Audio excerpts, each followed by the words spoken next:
Good morning, everyone. I'm Congresswoman Jackie Speier, and we are here today to make a very significant announcement. We will be joined shortly by the Guillén family, and I will introduce them later in the program. A special thanks to Maya and Lupe, who have been staunch advocates for taking cases of sexual assault and sexual harassment out of the chain of command. A special thank you to Speaker Nancy Pelosi, who met with the Guillén family last year and vowed that they would be a vote on the Vanessa Guillén Act in the House. And she has been steadfast in her support. To my co-lead on the Senate side, Senator Kirsten Gillibrand, who has shown extraordinary leadership and a steadfast and tenacious commitment to this issue for 8 years. I want to thank the House co-leads, Mike Turner, Anthony Brown, Marion Miller Meeks, Elaine Luria, Trent Kelly, Veronica Escobar, Mark Wayne Mullen, and Sylvia Garcia. Today we announce the bicameral, bipartisan Vanessa Guillén Military Justice Improvement and Increasing Prevention Act. Today we are announcing that the time has come. We're here today because each year 20,000 service members are sexually assaulted and another 100,000 are sexually harassed. We're here today because only 1/3 of those sexually assaulted feel comfortable reporting it for fear of retaliation, and only 1% of those sexually harassed feel comfortable reporting. We're here today for the service members who have spoken out or who have suffered in silence, because the message and culture in the military has been clear. Shut up, suck it up, and don't rock the boat. The UCMJ is a creation of Congress. We have the right and the responsibility to amend it when it fails to deliver justice, and that's why we are here today. Senator Gillibrand and I have dedicated the better part of 10 years to right this wrong. I first authored legislation on this topic on November 11th, 2011, 10 years ago. The proposal was dismissed and attacked, as was I. But the voices of the victims and the survivors could no longer be silenced. The heinous murder of Vanessa Guillén, specialist Vanessa Guillén, was the tipping point. Senator Gillibrand and I and our co-leads come together today with one voice and one plan to save service members from the fates of Specialist Guillén, Private First Class Asia Graham, Airman First Class Natasha Apashian, and so many others like them. The tragedy is that it took their brutal killings, their deaths, to wake Congress and the military up. When I retraced Specialist Guillén's footsteps to the arms room last summer, I vowed then and there that her life would not be in vain. I went to the base to find out what had gone so terribly wrong, that Specialist Guillén and so many other soldiers had lost their lives. Since 2016, more Fort Hood soldiers have died in homicides than in battle. Think about that. More homicides in the actual installation than in battle, making their homeland more deadly than the battlefield. But Fort Hood is far from alone. Private First Class Asia Graham was just 19 years old when she died of an overdose at Fort Bliss. She was sexually assaulted by another soldier while she was unconscious, and for a year, there was no justice, just isolation and ostracism. Subsequently, her assailant was tried for multiple sexual assaults. Airman First Class Natasha Apashian at Grand Forks Air Force Base told her parents she was afraid of a fellow airman the day she ended their 2-week relationship. He would hear none of it. So he killed her and then turned the gun on himself. After her murder, another airman came forward and said Apashin's killer had sexually assaulted her in tech school at another installation. Following Specialist Guillén's death, the angry cries of thousands of service members rang out with "I am Vanessa Guillén." Hashtag I am Vanessa Guillén on social media. Vanessa's family demanded answers and change, and they have the change so that Vanessa's tragic short life, one she wanted to dedicate to the service of her country, will live on in the spirit of justice for others. Their strong, unified voice have been heard.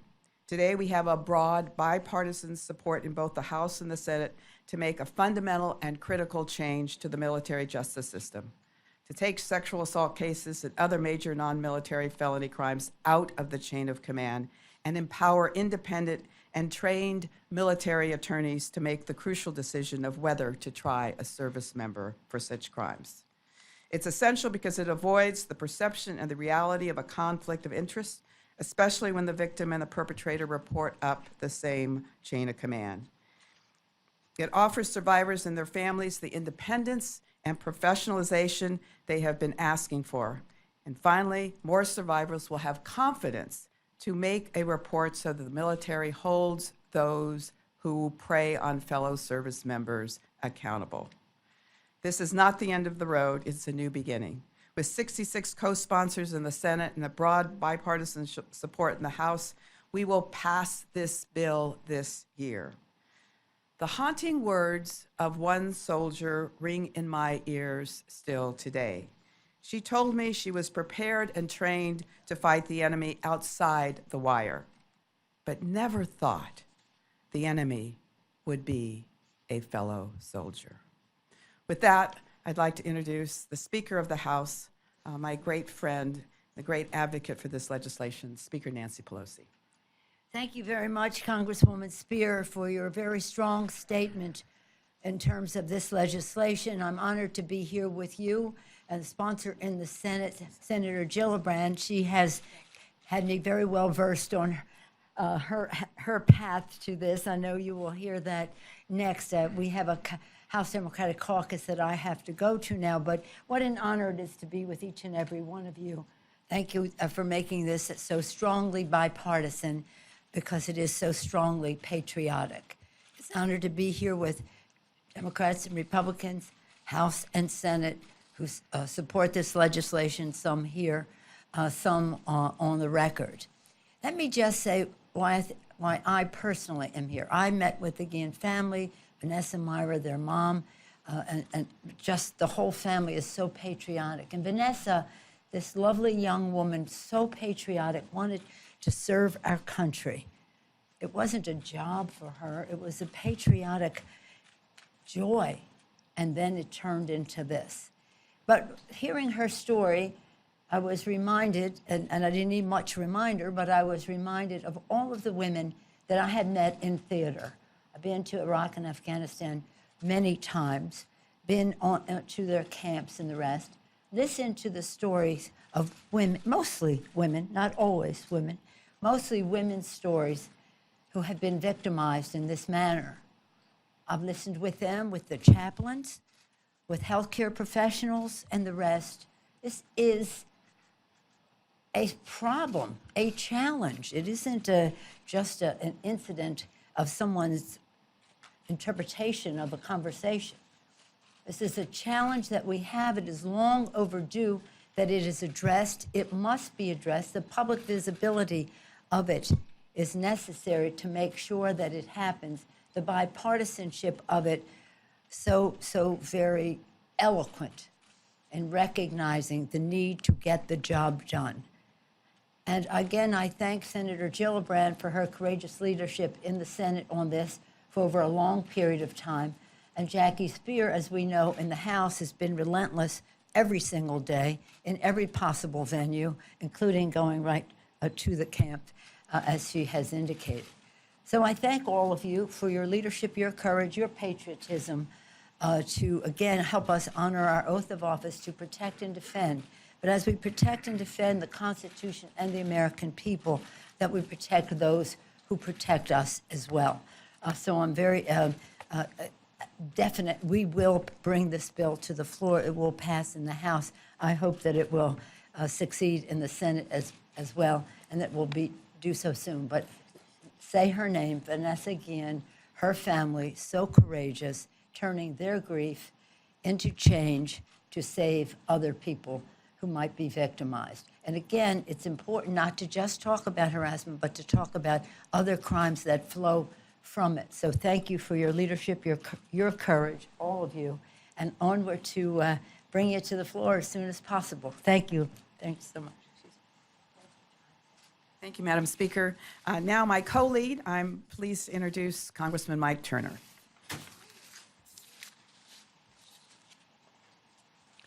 Thank you, Jackie.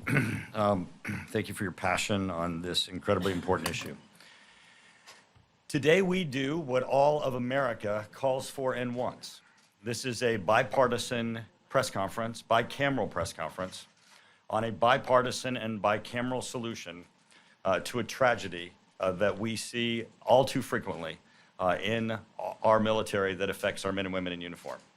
It's not about one of us, it's about all of us, because these are the voices throughout the Senate and the House that have come together to be able to support a piece of legislation that responds to both the concerns and the needs of addressing the very violent crime, which is one of the most horrible violations of human rights, of sexual assault.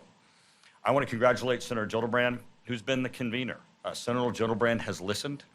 She has done what everybody asks for in Washington, and that is someone who will sit down, listen to each and every person who has had this as their cause and has worked on this issue, addressed the concerns that were echoed throughout the House and the Senate, to bring forth a piece of legislation that both technically addresses the issue that is so technically important because it's talking about the military justice system, but also rising to the level of understanding the human impact, the human concerns of what happens to our men and women in uniform as a result of sexual assault.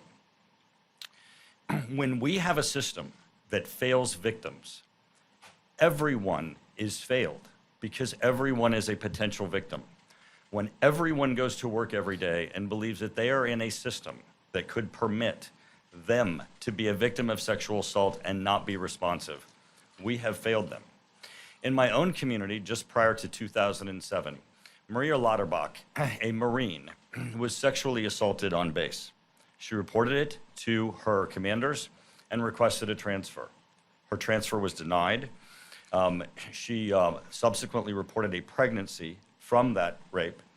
The commanders decided to inform the accused and to tell him that upon the birth of the child, they would do a DNA test, and determining the outcomes of that, they would then go forward to prosecute. In her 8th month of pregnancy, he murdered her and burned her in his backyard. When he left, when he fled, the Marines called a press conference, and they said, today, we lost 2 good Marines. They lost a murderer and a good Marine. Today, I dedicate my commitment to this bill to Maria Lauterbach. Thank you. Now we'll hear from our co-lead in the Senate, Senator Kirsten Gillibrand. Good morning, everyone.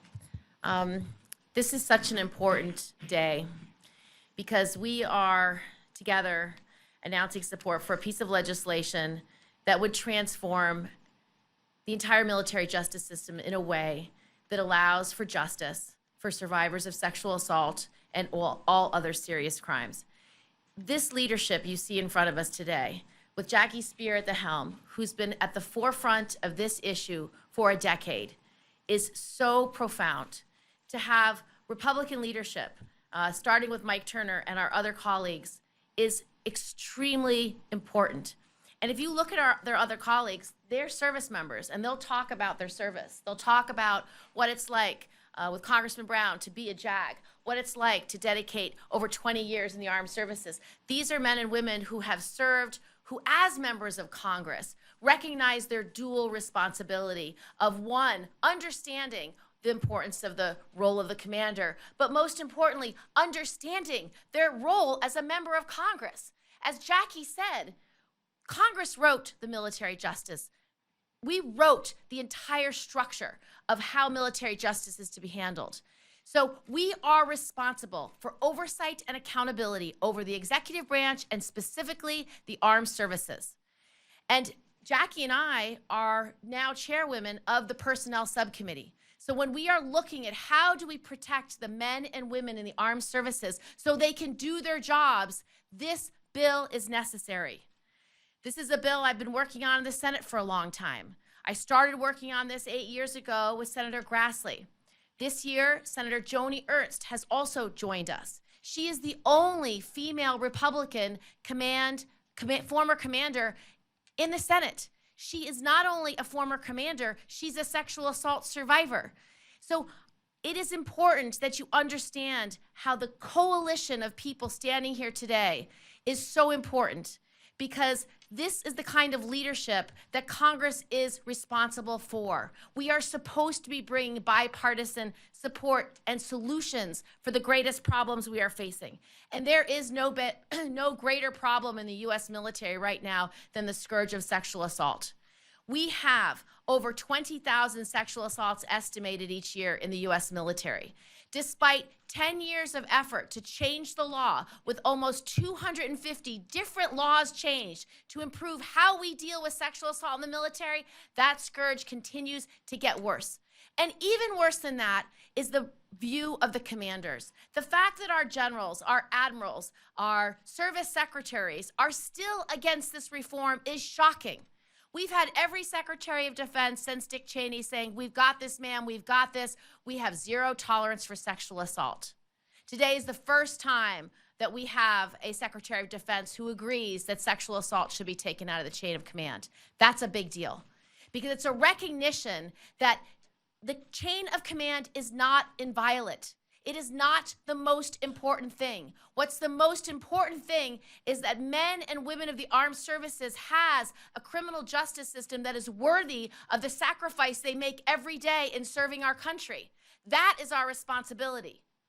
And so this bill is designed very specifically to meet that goal. We have a bright line at all serious crimes, and that is an important bright line. We want to make sure that whether you're a plaintiff or a defendant, that you have access to a military justice system worthy of your sacrifice. For survivors of sexual assault, it's absolutely necessary. We have asked for more cases to go forward. We have asked for more commanders to take this seriously, and they have not. If you look at the evidence and statistics over the last decade, the percentage of cases that are going to trial is not going up, it's going down. The percentage of cases ending in conviction is not going up, it's going down. The number of people who are retaliated against because they report this crime is stubbornly at about 60%, unchanged. So when the commanders say, we got this, man, we got this, they don't have it. And they aren't even prosecuting retaliation. We had to make, Jackie, I, and the others standing here, we had to make retaliation a crime in the NDAA 3 years in a row because they just wouldn't prosecute it. In the last year, guess how many cases have been prosecuted? Guess. 1. It's disgraceful. So we need this bill more than ever. And there's a second reason why this bright line is so important. And it's defendants' rights. And it has to apply to all felonies, because if you are going to jail for more than a year of your life, you deserve a review by someone who's actually trained, a trained military prosecutor. You deserve a review by someone who has no bias against you.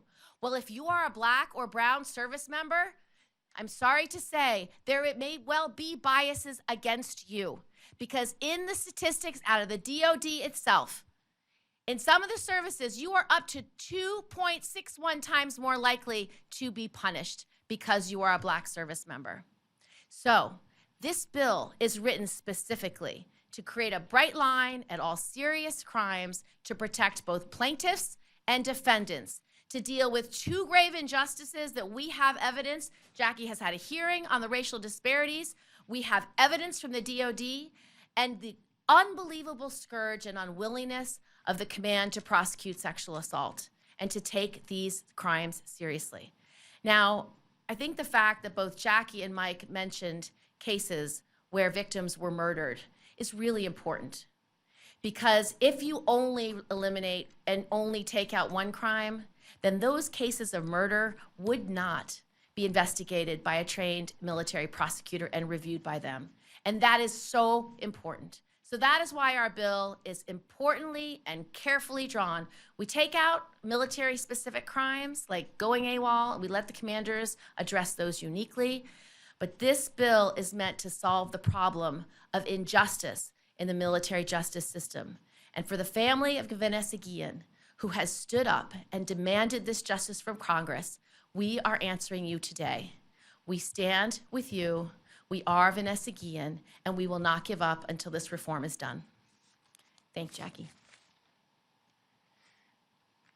Next, Congressman Brown will speak, former JAG, as a matter of fact. That's right. First, let me thank Representative Speier and Senator Gillibrand for their leadership and advocacy, decades worth of work on this important issue. I'd also like to thank my colleagues from both sides of the aisle coming together today in support of the most significant reform of the Uniform Code of Military Justice since 1968, when Congress then created the modern military trial judiciary. In 1968, we took our responsibility and our authority to look at the Uniform Code of Military Justice and say, it can be better. We can professionalize the judiciary by taking it away from lay officers and lay commanders and putting it with trained lawyers who will be trained in judicial proceedings. That's what this Congress did in 1968. And what we're doing today is just as significant. Our military justice system, it is a great system, but it's not the best that it can be. Our service members who defend our country, our values, our way of life, for their service and sacrifices, we have to commit ourselves as a Congress and a nation to give them the very best. But what's been clear for a long time is that our military justice system is much less than the best. It fails our women and men in uniform, particularly black and brown enlisted soldiers, sailors, airmen, Marines, and guardians. In a military where 43% of our service members are black and brown, black service members are more than twice as likely to be referred to court-martial for the same offense committed by a white service member. In a military where only 2 of the most senior 4-star admirals and generals are black, year after year we see data showing racial disparities in disciplinary actions and punishment against black and brown service members. This is across every service of our military. It's systemic, and it demands both our attention and action. I served as an Army judge advocate. I saw this system's flaws firsthand. Commanders aren't lawyers. We knew that in 1968. We're acknowledging it today. Their focus is and should be on combat and combat support operations. To be certain, they need the tools to maintain good order and discipline, and we give them those tools. But they don't need the responsibility to make decisions regarding complex criminal cases. Commanders, in this sense, are failing our troops, but only because we're asking them to assume a responsibility that they're ill-equipped to perform. We see that on full display in our military justice system when it isn't pursuing justice on behalf of victims of sexual assault. The current system, where commanders are asked to decide which cases to prosecute and which cases not to prosecute, has led to a breakdown of trust in our military justice system. Women are fearful to report their assaulters, and black and brown service members are fearful of prosecutorial misconduct by commanders. That lack of trust erodes unit morale and cohesion, as well as a trust in command. Regardless of the high esteem in which we hold the military, and we certainly do, the military justice system reflects the racial biases that we see in our broader criminal justice system. I served in the military for 30 years. I love this institution, and that's why I'm standing here today with my colleagues to improve our armed services and our military justice system. It's time for a comprehensive military justice reform. Thank you.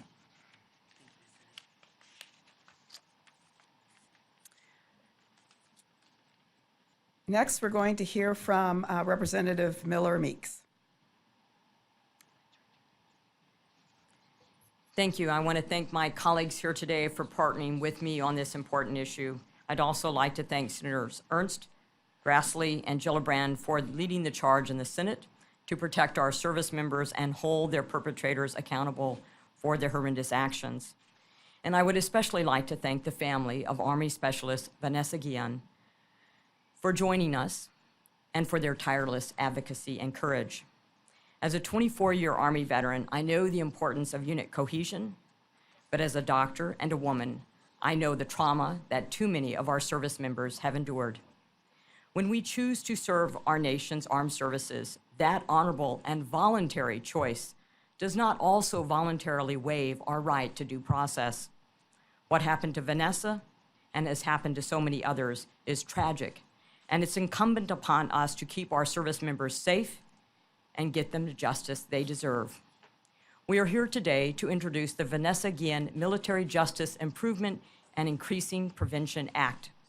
This bicameral and bipartisan legislation will professionalize how the military prosecutes serious crimes by moving the decision to prosecute these crimes in the military from the chain of command to independent, trained, and professional military prosecutors, while keeping the military chain of command informed.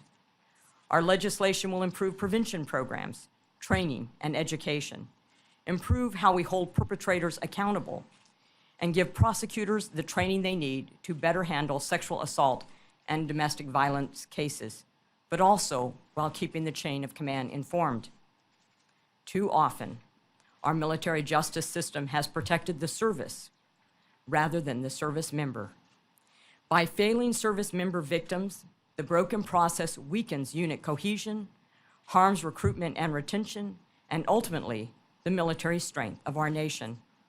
Given our all-voluntary military, our strength is only as resilient as our individual members, and the time to act is now. Thank you.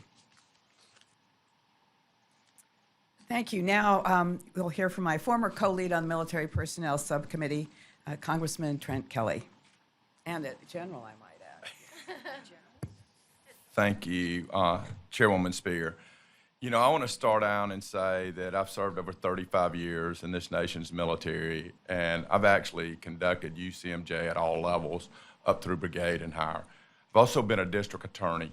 I'm probably one of the few people standing up here who have prosecuted a sexual assault case, who've seen the difficulty and the hard work. I understand the legal, and I'm not a JAG in the military. I was an actual combat soldier.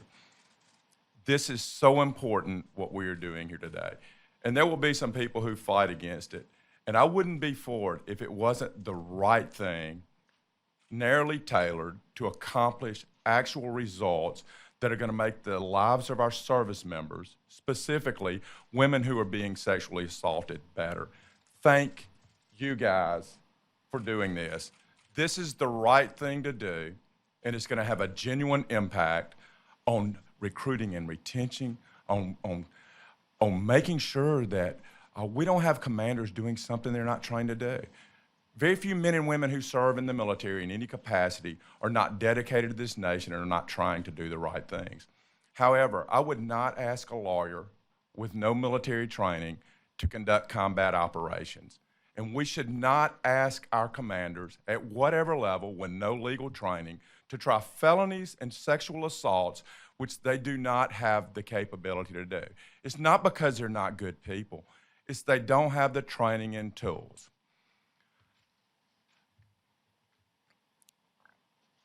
Chairwoman Speier and I have worked for several years, 4 years, on getting this right.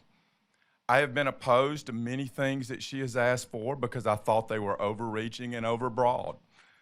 Senator Gillibrand, what a wonderful job you have done in having the right tool to fix the right problem. Thank you for what you've done. Specialist Guillén, I was at Fort Hood immediately following also. This is the right thing to do, and it's right to recognize her. I'm sorry that we're recognizing her instead of her standing up here with us, being part of this. But at least we're moving forward and we're doing something that will work. And with that, thank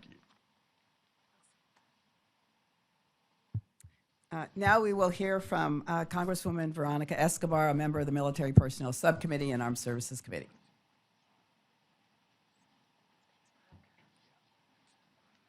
Good morning, and I first want to say to Myra and Lupe, thank you for being here.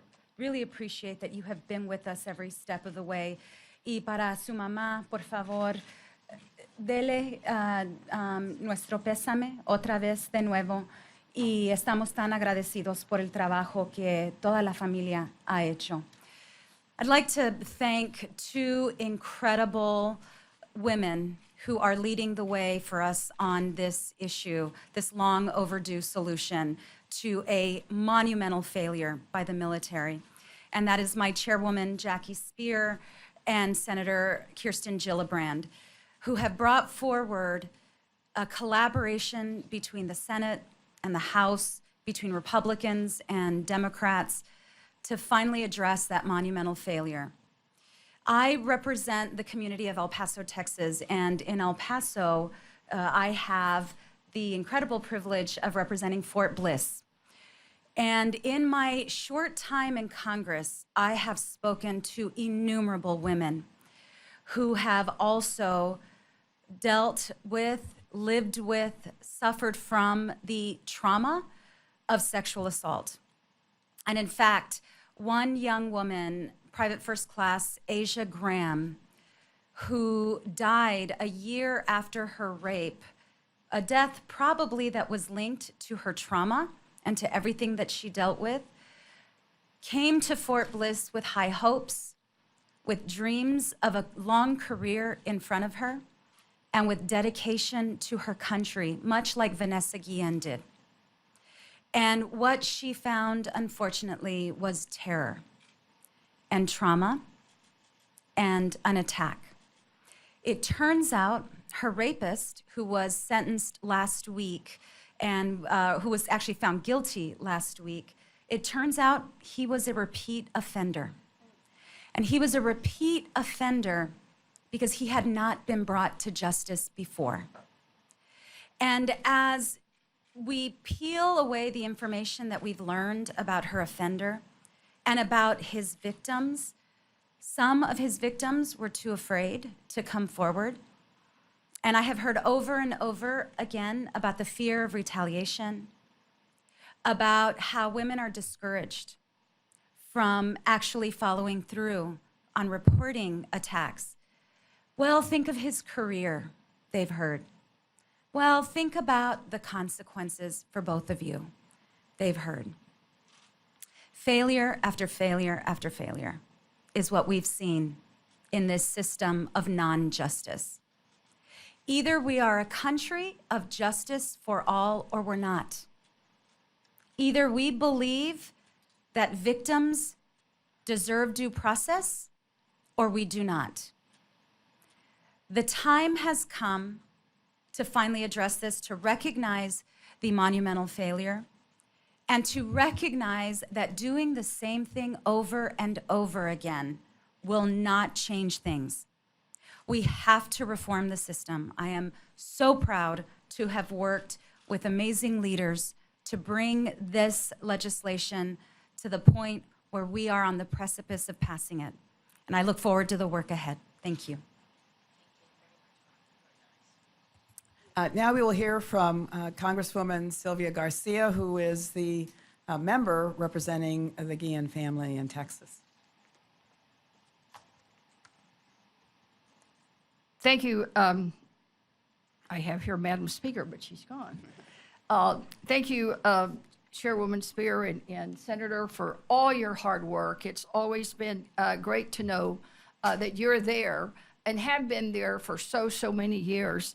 And to all our members that are here, thank you for your leadership. Thank you for joining us in this effort because, as was said earlier, this is not just about Vanessa Guillén. She was the catalyst. She's the one who highlighted and put it on the front page of the paper, not just here in our country, but all over the world. But it's about all soldiers feeling safe on a military base. We must continue to work hard to ensure that they're safe, that their families are safe, and that when they do have a complaint, that they are heard, that they get due process, and that the justice system works for them. I can tell you that as a lawyer and a former judge, it really just never made sense to me that there was a separate system for the military personnel. It just never did. I almost remember, I know we have several lawyers here in the room, when we talked about that in law school, it just didn't make sense. It made sense that there be somebody to handle any misconduct issues, much like employers handle misconduct in their workplace, because this is the workplace. So it never made sense. So I can't believe that so many years ago as a law student, I'm finally seeing some change. And to Myra and to Lupe, thank you for being here to represent the family. Myra, I still remember last May when we first talked, and I told you that we would continue to fight every day until we got justice for Vanessa. Here we are a year later, and we're so close. And as Speaker Pelosi said earlier in the press conference, we will get it done in the House. We will get it done soon. And with the votes that the senator has already gathered in the Senate, I feel confident in saying that we will get it done in the Senate. And I know that President Biden will sign it. So thank you for all your work. I'm sorry that your mother and father are not here to witness here today, but I'm sure that somebody there is live streaming and they can watch the reruns later. But please tell them that we will continue the fight. And for me, it will always be about Vanessa and making sure that we get justice for Vanessa Guillén. Thank you, and I yield back. It's now my great honor to welcome two extraordinary young women who have given voice to so many who have been victims of sexual assault in the military. They are the sisters of Vanessa Guillén, both Maya and Lupe Guillén. And to your parents, Roger and Gloria, please know that they continue to be in our prayers and thoughts, and we will not stop. So please.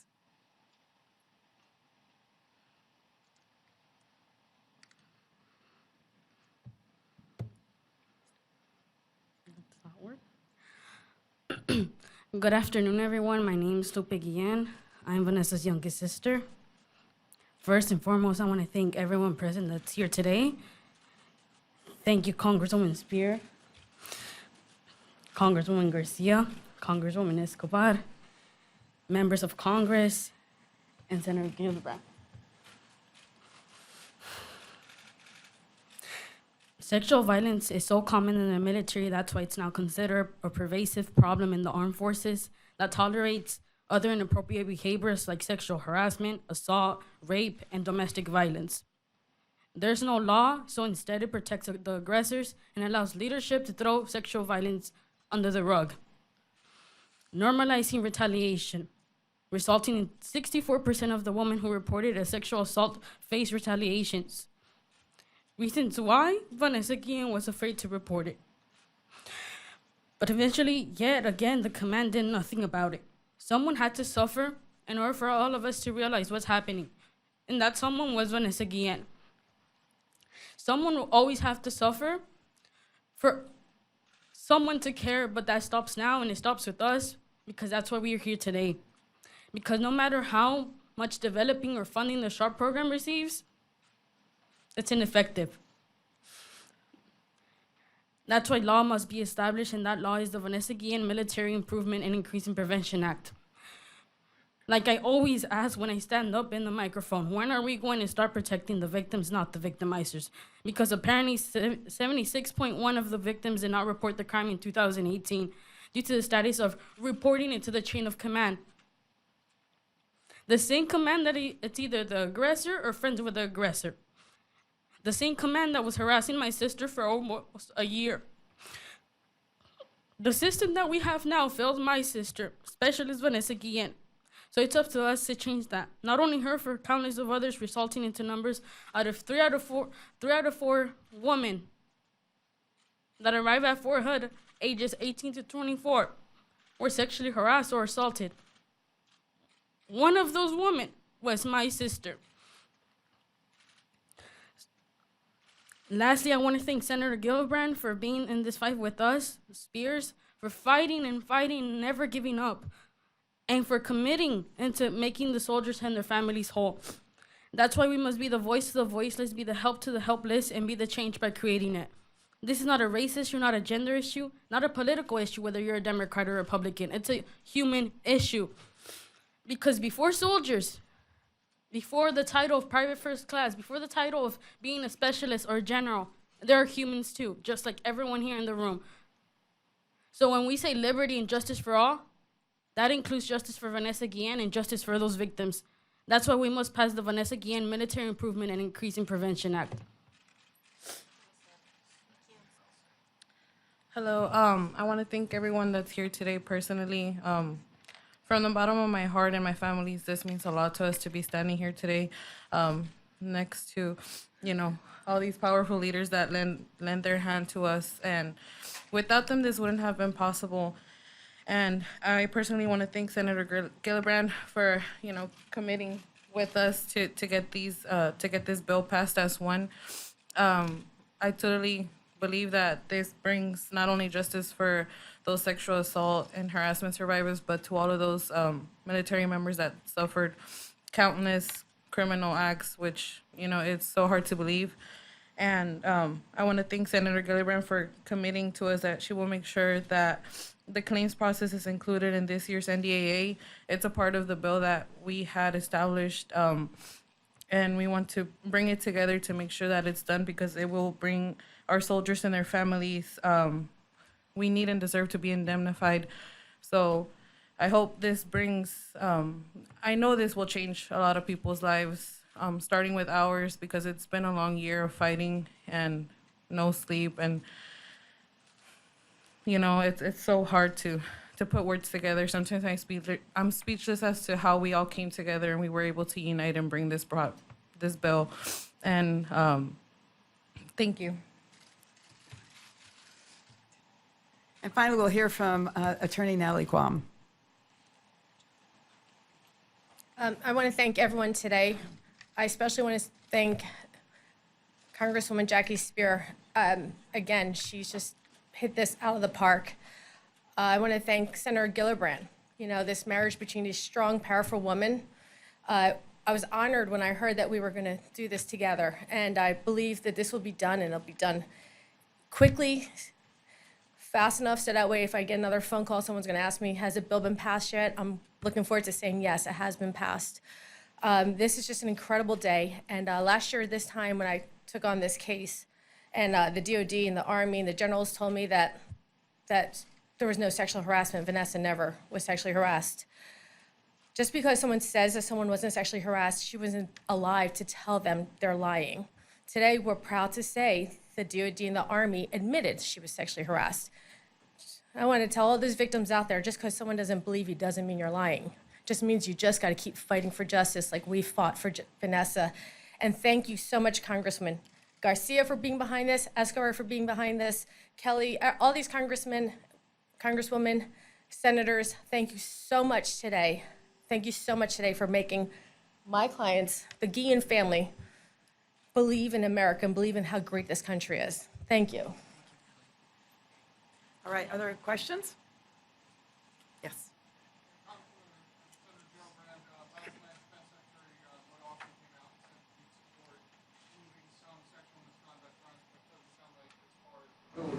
All serious crimes.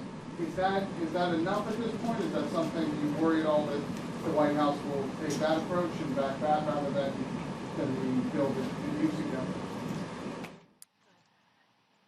I would first say that we are delighted to see that Secretary of Defense Austin has followed through on his commitment with the 90-day review and come up with the conclusions that he has. We strongly support the president, who has been committed to taking all of these cases out of the chain of command. And again, I will just point out that it is the Uniform Code of Military Justice is a creation of Congress. Congress has the right and the responsibility to amend it as it sees fit. And we are taking the action we are today because, in our opinion, it needs to go beyond sexual assault and sexual harassment and include all military felonies that are all non-military felonies that should not really be handled by a commander, but by professional staff. Senator Gillibrand will respond. Well, I agree with Congresswoman Speier. It's historic that we have the first Secretary of Defense ever to agree with us, all of us here today, that sexual assault should be taken out of the chain of command. That is a huge, monumental step forward to recognize that good order and discipline does not rest on a commander deciding whether a case goes forward. Good order and discipline rests on the commander doing their job, instilling a culture of respect between service members and instilling a command climate. We know from the Fort Hood report that the command climate at Fort Hood was so toxic that it was permissible for sexual assault and permissible for sexual harassment. Commanders are responsible for keeping good order and discipline and a productive command climate, regardless of whether or not they have this one decision-making authority. And for clarity, 97% of commanders have to maintain good order and discipline and never have convening authority for general court-martials. Only 3%, level 06 and above, have the authority to do this. So having the Secretary of Defense decide that he no longer needs convening authority for serious crimes such as sexual assault is what we've been saying for a long time. So that is validation that our approach is the right approach. Second, the reason why we draw the bright line at all serious crimes is because we need a military justice system that's fair, one where the person making the decision is highly trained, highly specialized, and know what they're doing, and have no bias. And so making that bright line at all serious crimes assures that for all serious cases, that it's decided by the most professionalized system and the most unbiased system that we as members of Congress can create. Last, the commission was only asked to look at one crime. They were only asked to tell us, how do we solve this problem of sexual assault in the military? They came up with recommendations that are very important and profound, and one that I certainly support fully. They have drilled down on the issue of sexual assault and sexual harassment.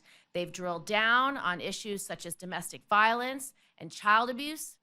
And they agree that all of those crimes must be taken out of the chain of command and given to trained military specialized prosecutors. They're also going to make a series of recommendations that we will be able to debate and discuss in the weeks and months to come that are excellent and that will continue to professionalize the system and make it even stronger. But General Austin's support is extremely favorable and helpful in our cause because he is telling everyone, including the president, that maintaining good order and discipline, maintaining command control does not require convening authority. And that is our point. Commanders have to do this job no matter what. We believe that these serious crimes, the decision about whether to move forward should be made by the most qualified, most unbiased person. So we are moving forward, and today is a success day for every person standing here today. Let me say that Secretary Austin is a decent man and an outstanding Secretary of Defense from day one. He came into this organization, the Department of Defense, to make it a better place for all soldiers. He ordered a stand down to address extremism. He had a commission, independent, to look at the issue of sexual assault. He is moving in the right direction. An overwhelming majority of the Senate, and you will see an overwhelming majority of the House, believe that we need to accelerate that movement, to expand the list of offenses that are no longer referred to court-martial by commanders, because what we are doing in this bill is addressing bias in the system, bias when it comes to a woman who is raising an issue of sexual assault. The bias that sort of tends to think, no, it couldn't have been that bad. Perhaps it didn't happen. Or as you've heard from others, do you know what you're going to do to your career and the career of that man? And bias that weighs against black and brown soldiers, sailors, airmen, and Marines.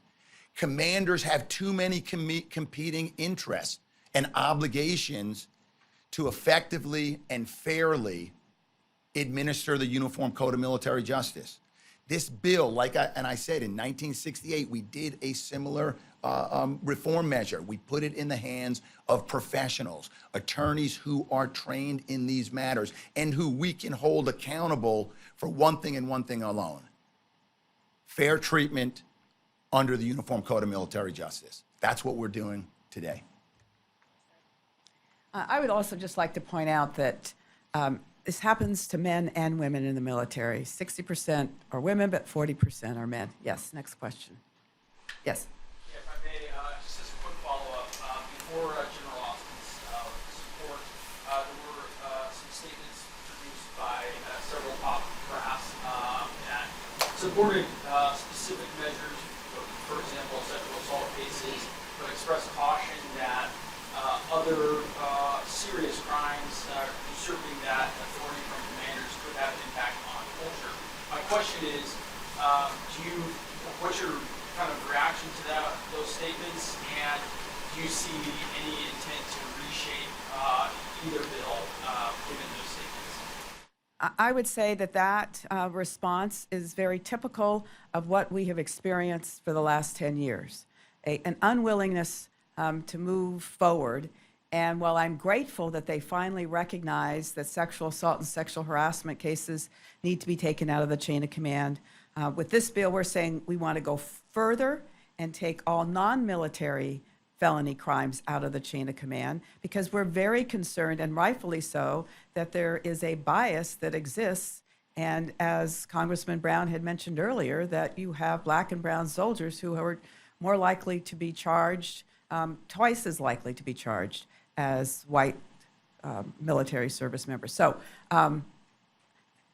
it is significant that they've come as far as they have.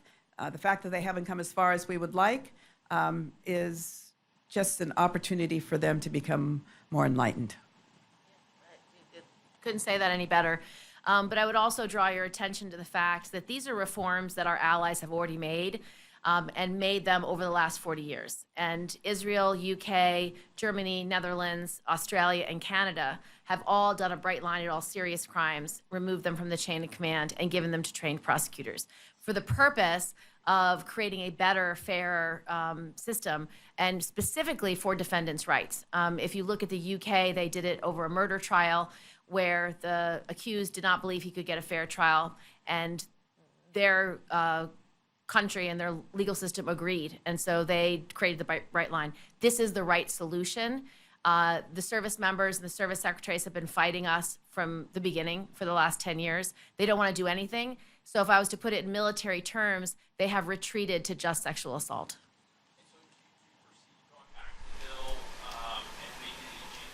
No, this is the bill that we intend to pass in Congress, and as Jackie opened up this press conference, that's our job. All right. We have a hearing in the Armed Services Committee, so we're going to have to bring this to a close. Thank you very much for your participation. Thank you.